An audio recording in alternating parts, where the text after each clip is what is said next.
Sahabat Ekumene, bersama saya Rosi dari Biro Pemuda dan Remaja PGI. Hari ini kita akan ngobrol dengan salah satu sosok yang menggagas campaign Ayah Hadir. Salam kenal, saya Yeri. Mungkin pasti banyak yang sudah kenal sama Bang Yeri sih, tapi mungkin bisa dikasih sedikit perkenalan lebih lanjut mungkin Bang, untuk yang baru pertama kali melihat atau mengenal.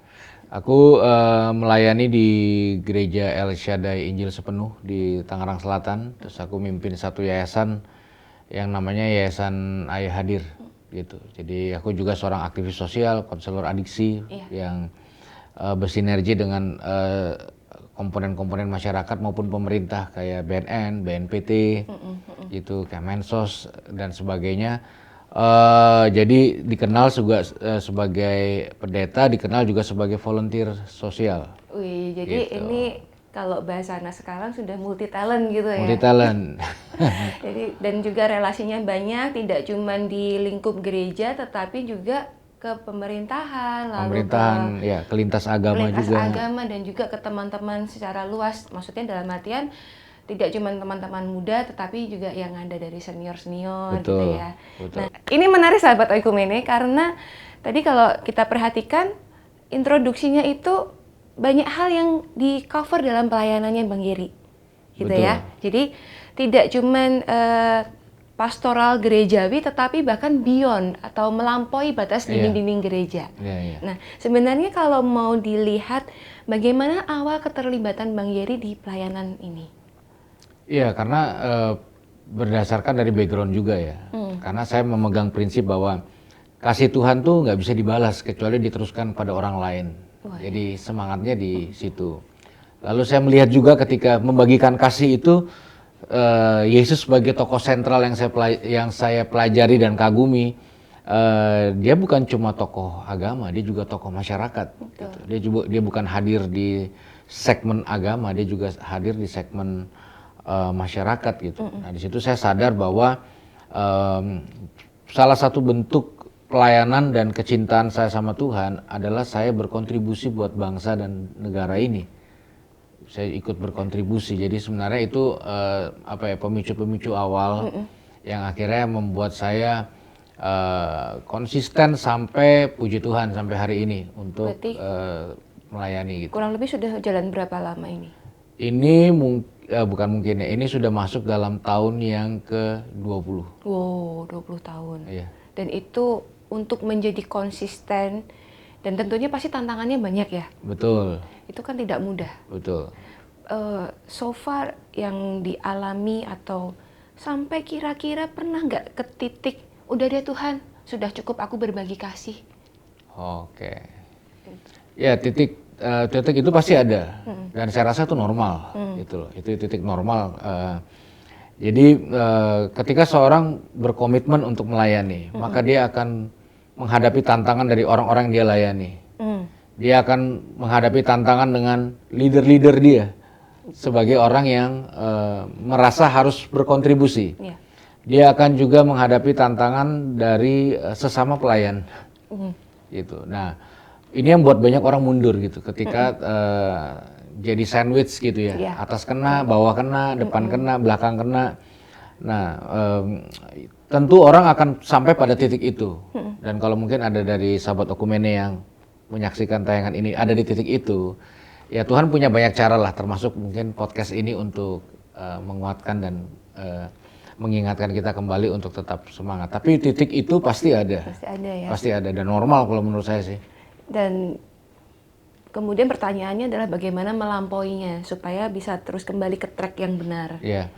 Gitu. Saya punya sebuah pemikiran yang sebenarnya dipicu oleh sahabat saya seorang Bante, namanya Bante Dira. Ya, Bante Dira itu seorang pemuka agama muda. Bante berarti itu Buddhis ya? Iya, Buddhis. Jadi dia tuh hobi naik ke atas gunung, hiking. Nah, saya pernah hiking sekali dan kapok gitu. Jadi buat saya hiking tuh menguras energi. Nah, lalu saya tanya alasannya apa sih Bante itu suka naik ke atas gunung. Dia bilang saya kalau lagi capek, lagi lelah, lagi sumpek, saya naik ke atas gunung. Lalu dia naik ke atas gunung. Lalu saya bilang mohon maaf nih, orang capek mah istirahat. Betul. Masa capek naik ke atas gunung itu nggak masuk akal. Lalu dia bilang gini, terkadang untuk mengatasi keletihan kita harus lakukan sesuatu yang lebih meletihkan. Mengatasi keletihan dengan sesuatu yang lebih dengan meletihkan. lakukan sesuatu yang lebih meletihkan. Oh, agak lain ini Agak konsepnya lain, nih. benar. Ya, jadi kenapa kita melakukan sesuatu yang lebih meletihkan? Karena bukan hanya keletihan kita nanti selesai, tapi kapasitas keletihan kita akan bertumbuh.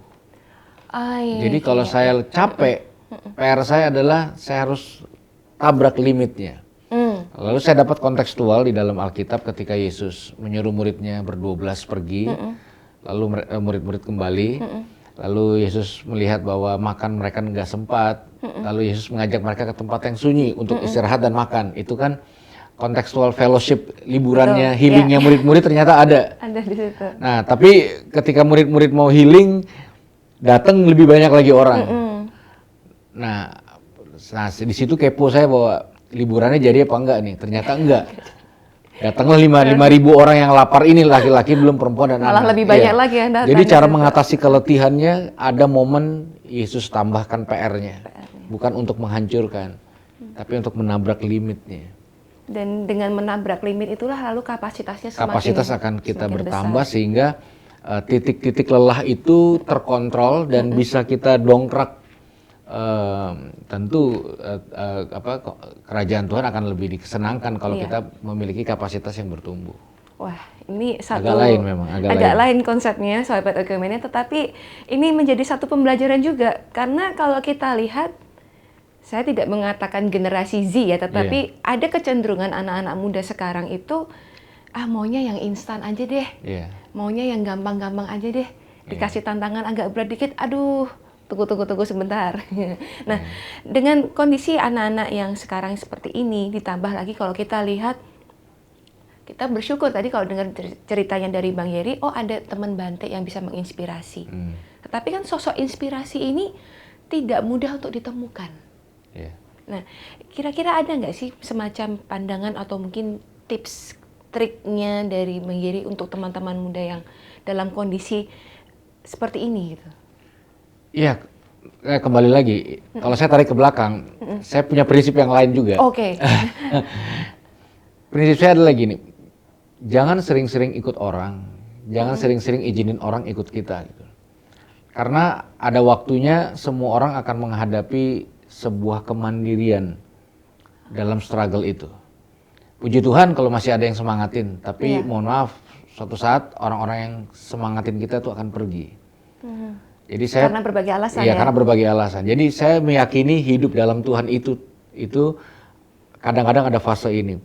Kalau kiper, dalam pertandingan normal dia punya 10 pemain bantuin dia jaga gawangnya. Iya, betul. Hopengnya lah. Belakang, tengah, depan. Tapi kalau adu penalti, maka regulasi hukum peraturan bola, kiper harus jaga gawang sendirian. Teman-temannya nonton. Dia nggak bisa minta tolong, teman mau nolong juga nggak bisa. Jadi dalam hidup ini, terutama anak-anak muda harus sadar betul bahwasanya ada waktunya nangis bombay lah. Silahkan ya. Iya kan. Kecewa ya telan kecewanya, marah ya telan marahnya. Kenyataannya kamu akan sendiri satu saat. Dan kamu harus bisa memenangkan pertempuran dalam kesendirian maupun dalam pertempuran hidup. Makanya saya tidak menyarankan orang itu punya kebergantungan besar sama support system yang ada. Tapi penting punya support system. Penting, tapi kalau kita bergantung dengan support system, misalnya gini, support system tuh bagai matahari dalam hidup orang, contoh. Sekarang kalau support systemnya hilang, gelap gulita hidup dia. Jadi perspektif atau fokusnya bukan melulu pada support systemnya, tetapi kembali kepada diri sendiri. Lihatlah apa yang terjadi dalam komunitas spiritual, katakan rohani. Isinya 10 orang, semua yang membutuhkan support. Terus mau dibawa kemana di komunitas? Tidak ada yang mandiri, semuanya manja, semuanya cengeng, semuanya baperan, semuanya tersinggungan, dikumpul jadi satu, lalu dibuat kita saling membutuhkan. Gitu loh. Maka tidak lama akan saling singgung-menyinggung, saling tersinggungan, saling ego, saya harus diperhatikan, saya duluan, saya lebih penting dan sebagainya. Itu adalah potret banyak komunitas rohani yang tanpa disadari dikondisikan bahwa diisi dengan orang-orang yang membutuhkan, bukan orang-orang yang mendidik hati dan hidupnya sehingga mereka datang di komunitas untuk berkontribusi. Jadi mereka bukan lagi penikmat, iya, mereka betul. berkontribusi. Makanya gitu. tadi kan dikatakan di awal bagaimana menyalurkan kasih yang sudah Iya. diterima, gitu ya. Gitu loh. Jadi kalau semuanya 10 orang dalam komunitas ini semuanya nyari mujizat, maka mau dibawa kemana? Kecuali ada beberapa orang yang punya iman, saya tidak cari mujizat karena saya adalah mujizat itu sendiri untuk komunitas saya di tempat ini. Itu akan ada pertumbuhan menurut saya. Berarti bagaimana caranya dalam komunitas itu tetap harus ada satu orang yang katakanlah menjadi leader dalam tanda kutip gitu ya. Putuskanlah untuk menjadi orang itu. Menjadi orang itu. Iya. Jadi tidak semuanya menjadi seperti laut mati yang menerima aliran-aliran air itu, tapi mengalirkan. Makanya saya merasa bahwa nggak semua orang butuh orang inspirasi kok. Gitu loh. Makanya saya nggak meyakini statement ini. Di balik laki-laki luar biasa, pasti ada wanita hebat di sebelahnya. Menurut saya laki-laki kalau punya Tuhan harus bisa jadi orang luar biasa. Ada atau tidak ada orang hebat. Ada gereja hebat atau tidak ada. Ada komunitas hebat. Jadi kemandirian dia tidak tergantung dengan mentor, coach, pastor, ketua youth, guru sekolah minggu. Tapi dia ada di dalam komunal karena dia tahu dia punya kontribusi. Bukan hanya mengkonsumsi support system itu. Tidak hanya mengkonsumsi, tetapi dia memberi. Dia memberi. Wah, ini menarik sekali ya sahabat Ekumene. Dan rasanya kalau mau dipanjangin lagi nanti kita jadi ke situ. Kembali lagi tadi di awal, Bung Yeri sampaikan Anda mendamping atau founder dari Yayasan Ayah Hadir. Iya. Nah, boleh diceritakan sedikit nggak tentang yayasan ini atau dari campaign ini? Ya, yayasan ini sebenarnya muncul dari pengalaman pribadi saya ketika saya terjerumus dengan narkoba, lalu papa saya hadir meninggalkan karirnya dan sebagainya, lalu pulihlah saya. Lalu yayasan ini juga ada karena keresahan saya melihat banyak banget anak-anak di Indonesia, termasuk juga anak-anak Tuhan, termasuk juga anak-anak hamba Tuhan, yang hari ini diabaikan. Diabaikan dengan alasan karir, pelayanan, dan sebagainya. Sehingga muncullah generasi yang dalam kondisi yatim piatu semu.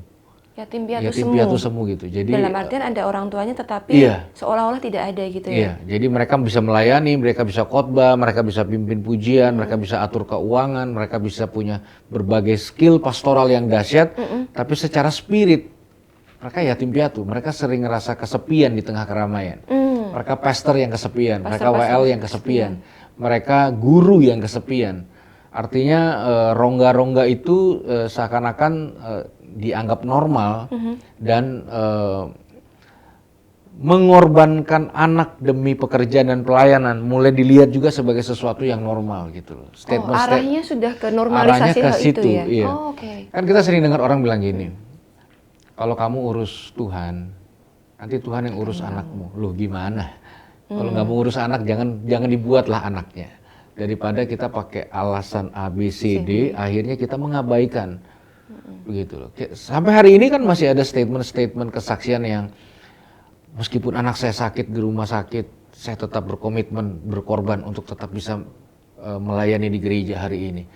Gak heran satu saat anak-anak akan bertumbuh menjadi seorang ateis, agnostik gitu loh. Karena mereka tidak melihat kontribusi dari figur di rumahnya gitu. Iya, mereka mulai melihat Tuhan dan pelayanan mengambil anak saya, mengambil papa saya, mengambil kebahagiaan saya dengan alasan pekerjaan, karir, pelayanan, dan orang tua mereka bilang ini saya lakukan untuk kamu.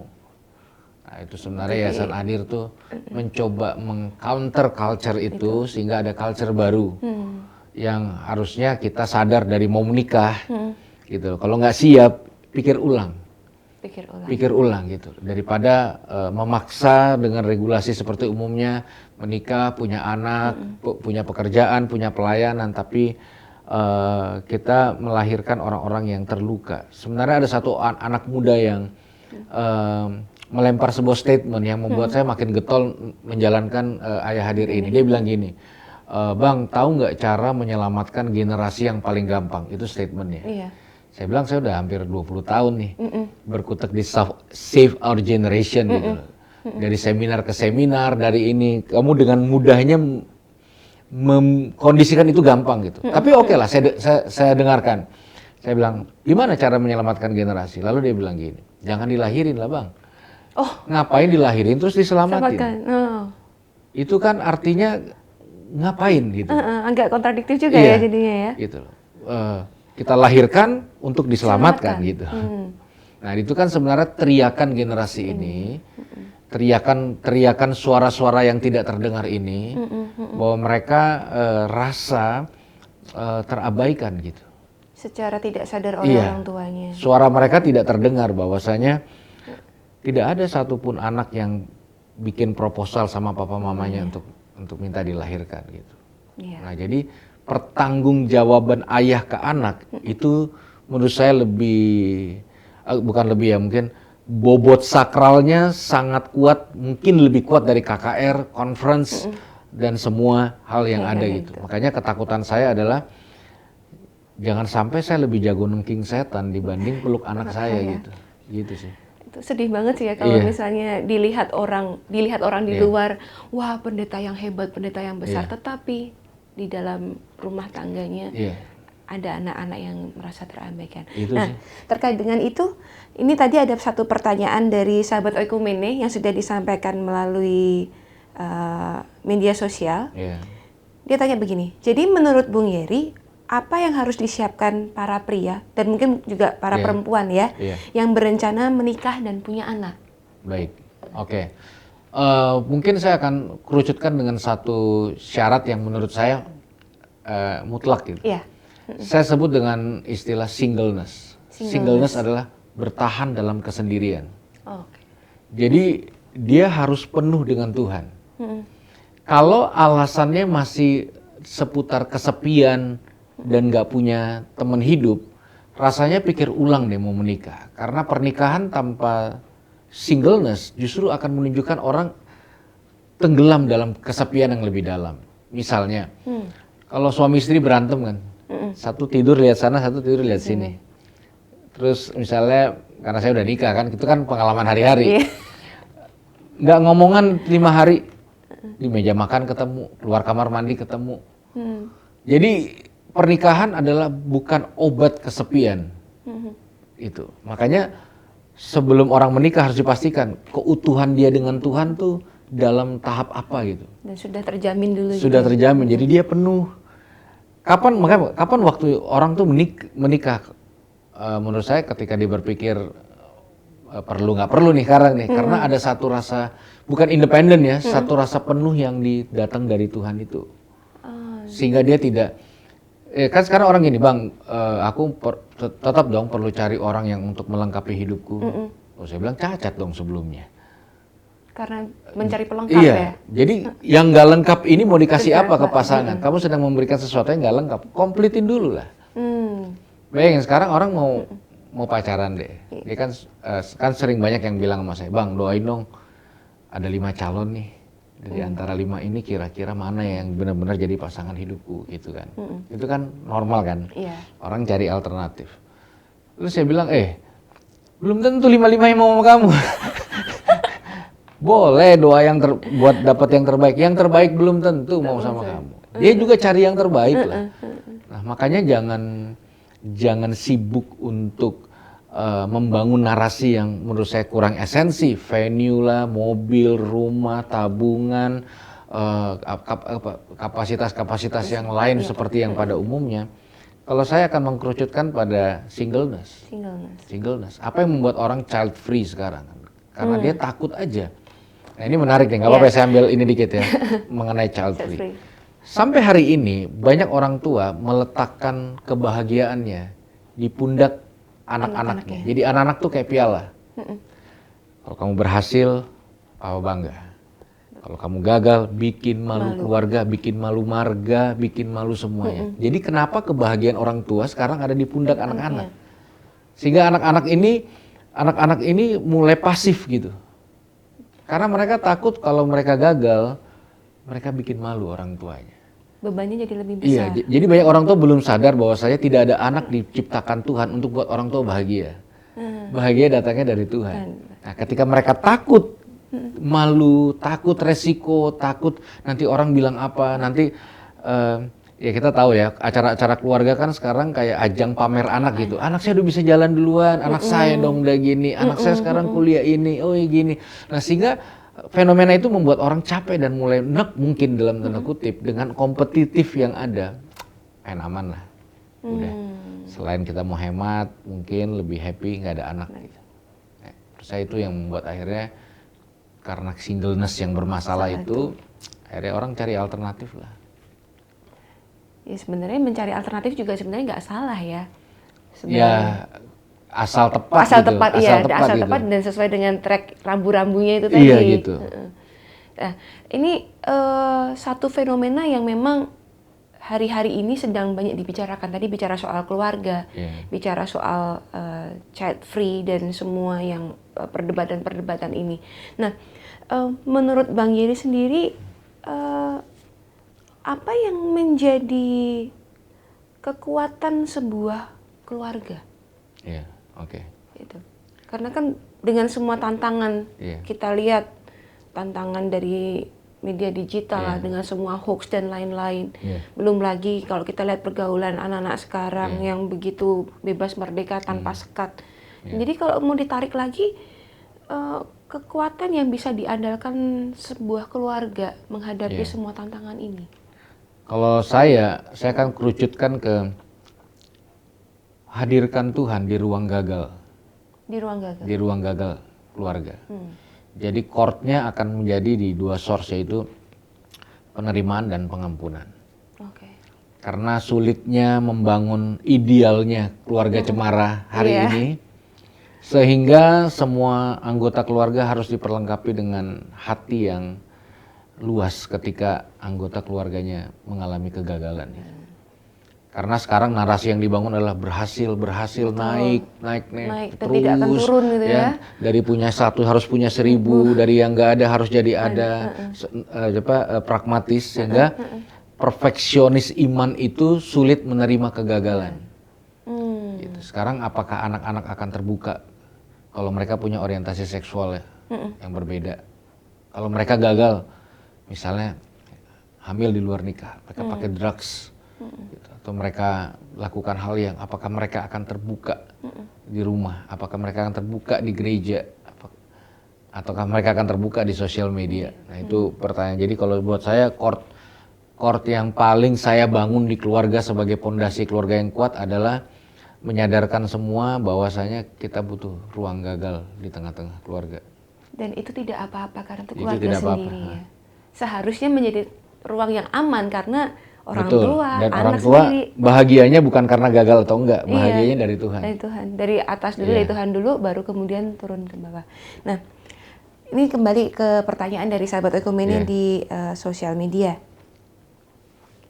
Nah, terkait dengan tadi banyak label-label mungkin yang dikatakan gagal. Nah, ini pertanyaannya adalah bagaimana kemudian kita bisa menjelaskan kepada orang lain bahwa ini tidak apa-apa lo punya keluarga yang tidak sempurna. Ini tidak apa-apa lo punya kondisi yang mungkin dipandang kok nggak naik-naik terus, kok nggak multiplikasi terus. Bahkan untuk penampilan fisik atau bahkan yang sedikit lebih jauh tadi semacam orientasi seksual yang berbeda. Bagaimana kita bisa membawa atau menjelaskan ini kepada orang yang di luar skup keluarga? Karena yang ditanya saya, saya akan jawab nggak perlu dijelaskan. Oh, nggak perlu dijelaskan ya? Justru kita memperkecil circle dan mengimunitas gitu. Saya kalau misalnya ada dalam sebuah tempat pelayanan yang selalu mempertanyakan dan saya harus bisa menjelaskan masalah tato, masalah latar belakang, masalah ini semua. Ketika level pertanyaannya itu lebih kuat dibanding sejahtera kami, maka saya akan memutuskan mensteril keluarga saya dari komunitas itu, termasuk itu adalah misalnya gereja, komsel dan sebagainya. Karena sebenarnya akan kontraproduktif gitu, akan kontraproduktif dalam sebuah pertanyaan, dan itu terjadi sama-sama hidup saya sampai hari ini. Saya melayani di satu gereja ini tidak lama sebelum COVID gitu, dan saya sudah masuk dalam pertobatan di atas 10 tahun. Nah, satu kali saya persiapan khotbah, lalu pengerja gereja ngobrol sama istri saya gitu di ruang pengerja. Ibu, itu benar Pak Yeri udah sembuh narkoba gitu misalnya. Itu tanyanya ke istri. Iya, ke istri. Kedua, kok ibu mau? Ibu nggak takut punya suami mantan pecandu narkoba? Lalu yang ketiga, ada kemungkinan pecandu-pecandu narkoba ini kalau punya anak cacat atau sulit. Nah, itu kan nggak fair. Kalau buat saya ngapain saya jelaskan gitu. Iya. Gitu loh. Jadi kayak saya pernah satu kali melayani satu gereja dan saya bersaksi tentang latar belakang saya gitu. Lalu saya selesai, lalu pendeta tersebut bilang gini, "Hei, jangan sombong kamu. Yang 30 tahun berhenti narkoba itu masih bisa jatuh lagi." Benar. Iya. Tapi kalau Bapak ragu, kenapa undang saya? Gitu. Kalau kemungkinan make, Bapak juga punya kemungkinan make. Betul. Apple to apple, semua juga. Saya dulu merusak orang kerjaannya Pak, gitu. Nah jadi sulit gitu. Saya 2003, ini saya ngomong apa adanya di sini. 2003 saya daftar sekolah Alkitab di Solo. Lalu salah satu dosennya bilang gini, kayaknya kamu pikir lagi deh mau sekolah Alkitab di sini. Kenapa? Karena backgroundmu adalah pemakai narkoba. Kayaknya otak kamu nggak mampu ini ikut pelajaran di sini. Langsung dijudge begitu Iya. Lalu saya bilang, Pak, mohon maaf. Kalau saya lulus jadi kayak Bapak, mending nggak usah Pak. Saya gitu. Nah, jadi menjelaskan itu bukan ranah yang proporsional. Kalau yang nanya orang cuma kepo di komen apa. Dan apalagi tanya sudah dengan stigma tertentu. Iya, gitu. Ya kan, dari segi penampilan, masalah tato lah, masalah rasis lah, masalah semua lah. Yang itu kan pertanyaan yang nggak pernah ada habisnya. Betul. Jadi kalau saran saya dari pertanyaan tersebut, kalau yang nanya kita lihat tidak punya hasil yang sama-sama punya knowledge setelah kita ngobrol, yang mending gak usah dijawab gitu. Jadi bertahanlah dengan image negatifmu, tapi saya akan steril. Saya juga berhak nggak dengar omongan orang. Iya. Gitu. Karena kita balik lagi tadi ya, mensterilkan keluarga sendiri dulu. Kalau saya akan begitu. Mengamankan sendiri. Mengamankan. Nah, kemudian nih pertanyaan terakhir untuk Bang Yeri.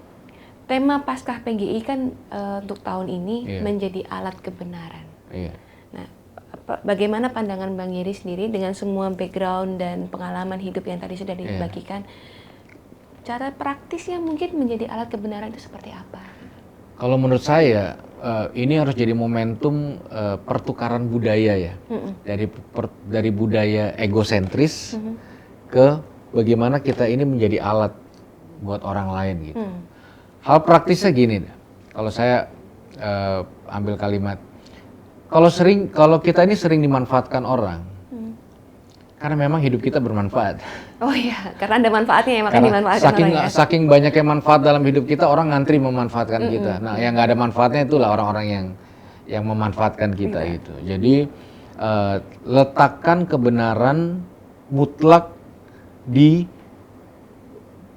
bukan di terminal diri kita terakhir, gitu loh. Letakkan kebenaran di orang banyak melalui kita. Jadi kalau saya mau simpulkan dalam satu kalimat tema Paskah ini, jangan kejar mujizat, jadi mujizat untuk orang lain.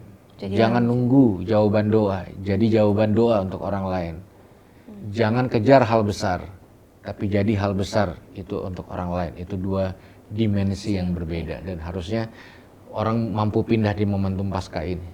Wah, luar biasa. Terima kasih banyak waktunya Bang Yeri.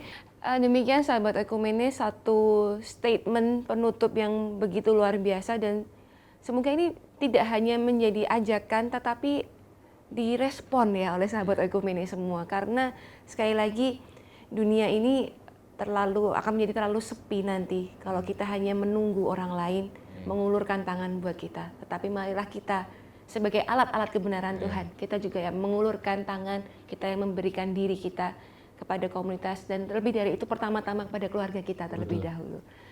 Terima kasih sahabat Ekumene telah bersama-sama dengan kami. Sampai jumpa di pembicaraan yang berikutnya. Mungkin nanti di lain waktu ya Bang Yeri ya. Tuhan Yesus memberkati.